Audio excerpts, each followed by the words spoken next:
Si je te dis alignement, à quoi tu penses? Alignement, tu peux penser à l'alignement structurel, tu peux penser à l'alignement des planètes, tu peux penser à... Il y a une notion de rectitude. Je pense avoir froid, donc c'est pas pour faire le yo, c'est parce que ça commence à vraiment cailler dans mon bled. Donc alignement, moi ça m'évoque cette idée d'une forme de fluidité dans qui je suis, qu'est-ce que je fais au quotidien. Comment l'essence de qui je suis, dans l'énergie la plus pure de mon être, se transcrit dans un quotidien tout, très banal. Plus je suis désaligné, plus je vais faire des trucs qui me cassent les couilles, plus je vais être blasé, frustré, en colère, triste, déprimé, plus je vais compenser, me droguer, manger, travailler comme un dératé, faire du sport. Je vais faire plein de trucs pour compenser dans tous les sens quand je suis désaligné, quand je suis à côté de mes pompes. Et on a tous ce genre de phase. Ça m'arrive régulièrement de réaliser que je suis justement dans cette phase à côté de mes pompes. Et c'est pourquoi les 3 derniers mois, j'ai mis particulièrement d'emphase sur le fait de revenir dans mon centre, de revenir dans mes ressentis, dans mes besoins. Et pour ça, ça a été super précieux, la CNV, là, dont je vais te reparler très bientôt sur l'auto-empathie et plein d'autres choses. Il y a tout un travail méditatif. Bref, plein de choses qui m'ont aidé à revenir à mon centre et qui font que, naturellement, c'est pour ça aussi que j'ai moins créé sur Épanescence. Parce que quand je reviens dans mon intériorité, quand on est dans une phase un peu plus hivernale, je t'en reparlerai avec le cycle des saisons. Sur Épanescence, tu as un article là-dessus sur le cycle de Hudson, les saisons. En fait, quand tu es en hiver ou en automne, regarde là, on est en décembre, regarde les arbres. Et toutes les leçons sont dans la nature. Il n'y a pas besoin d'aller chercher midi à 14h. L'énergie se ressente vers l'intérieur. Il n'y a pas de feuilles, il n'y a pas de fruits, les branches elles sont à poil. Et tout se concentre à l'intérieur, parce que ça caille. Et c'est pareil quand on est désaligné, quand on est à côté de nos pompes, il y a besoin de revenir au centre, il y a besoin de revenir dans quelque chose qui est simple. C'est pour ça qu'on va passer plus de temps seul, plus de temps à faire du journaling. C'est dans les phases de Hudson, on appelle ça revenir à l'être. Là où dans le printemps et l'été, tu vas être plus dans du faire et dans de l'extérieur. Mais dans ces phases-là, en hiver, c'est le moment de vraiment revenir à tout ce qui est relatif à l'être. Et tu mets ce que tu veux derrière. C'est comme d'habitude extrêmement personnel. Mais c'est là que ça va permettre de retrouver un alignement. Parce que je constate que beaucoup de gens, aujourd'hui encore, là j'ai été invité dans un mastermind pour on va dire, donner une forme de consulting à des entrepreneurs.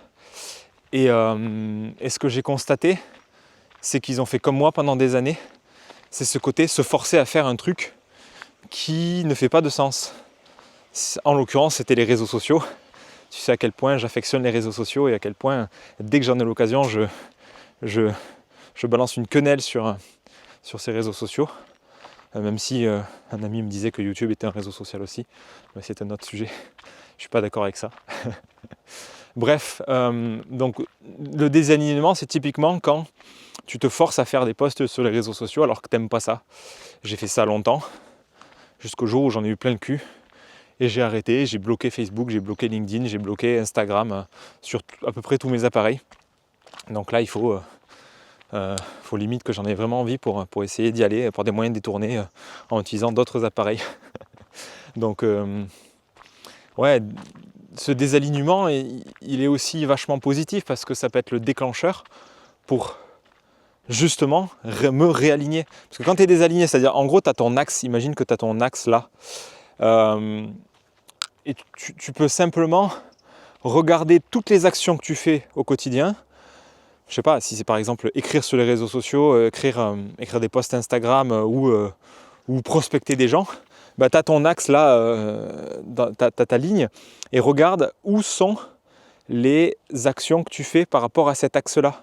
C'est typiquement ce que j'ai fait faire aux clients lors de la dernière immersion là, du week-end dernier. Et c'était extrêmement intéressant de faire ça parce que tu vois quand tu fais des trucs qui ne sont pas cohérents avec toi. Tu vois quand tu forces. Et ça se voit d'autant plus simplement que tu perds de l'énergie, tu perds de la motivation, tu procrastines. Bref, tu n'as juste pas envie en fait. Donc regarde bien cet axe-là. Si tu veux faire l'exercice, c'est très simple. Tu prends une feuille format A4. Je déconne, tu prends la feuille que tu veux. Tu traces une ligne droite au milieu. Et ça, c'est ton axe. Ça, c'est ton alignement. Et plus tu vas noter grosso modo tout ce que tu fais tous les jours, tout ce que tu fais dans ton activité. En particulier, tu peux appliquer ça à toute ta vie, mais concentre-toi sur ton activité pro, sur ton business, et note ce que tu fais. Écrire des emails, appeler des gens, faire des conférences, des webinaires, écrire des articles, que sais-je, et tu le notes, et tu le notes sur la feuille. Plus c'est aligné avec toi, plus c'est sur l'axe, plus c'est désaligné avec toi, plus c'est loin de l'axe.